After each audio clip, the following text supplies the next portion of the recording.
Have you ever encountered a piece of media that you want to recommend, but the act of telling a person exactly why you recommend it would ruin what makes said media special?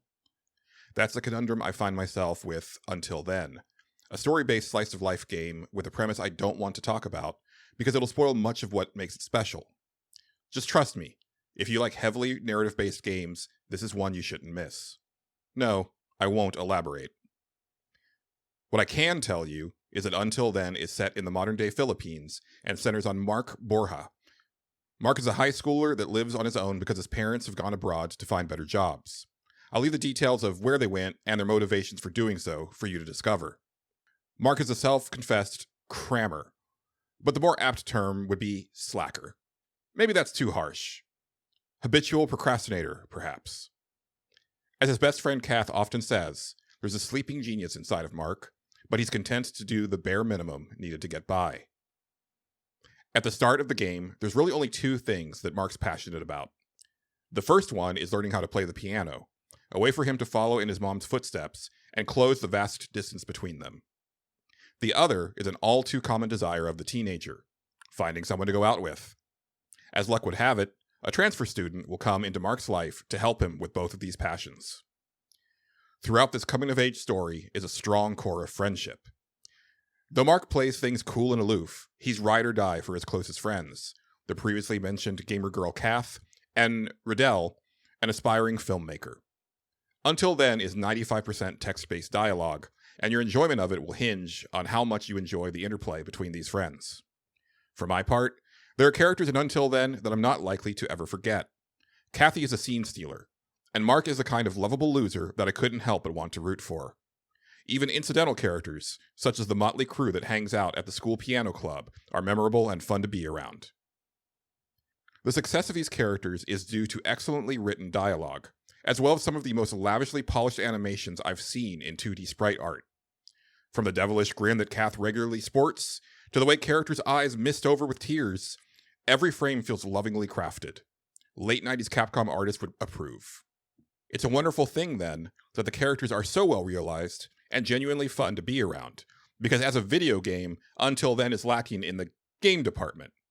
That's not necessarily a bad thing. I'm all for a visual novel, if that's how the designers want to express their story. Things hit a snag here anytime you're asked to do anything other than walk around and talk to people.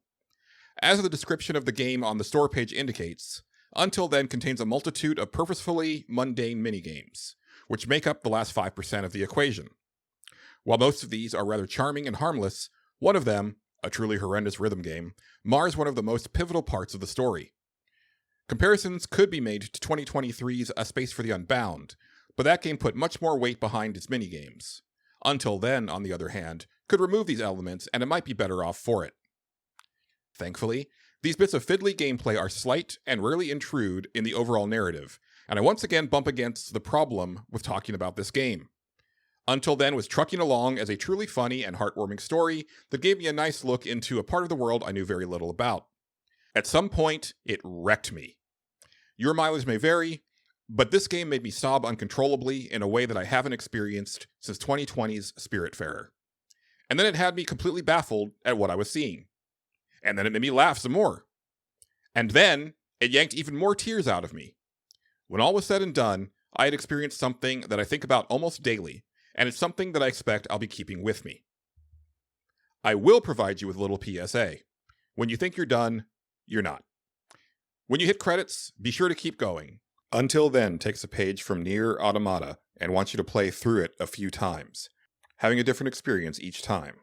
Also like Nier Automata, it doesn't do a great job of letting you know this intention, and I almost missed about half of the game because my inclination was to quit out of the game when the credits had begun.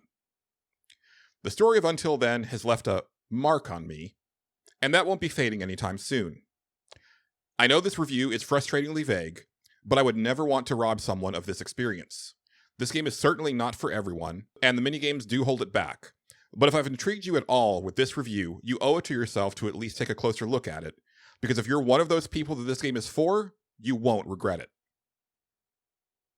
I'm giving this game a score of 8 out of 10. And this review is a supplement to the Stage Select podcast. I am a podcaster, not a video guy, so forgive me for probably a very bare bones and sloppily put together video, but I wanted to do something a little different to talk a little bit more about this game that I truly loved.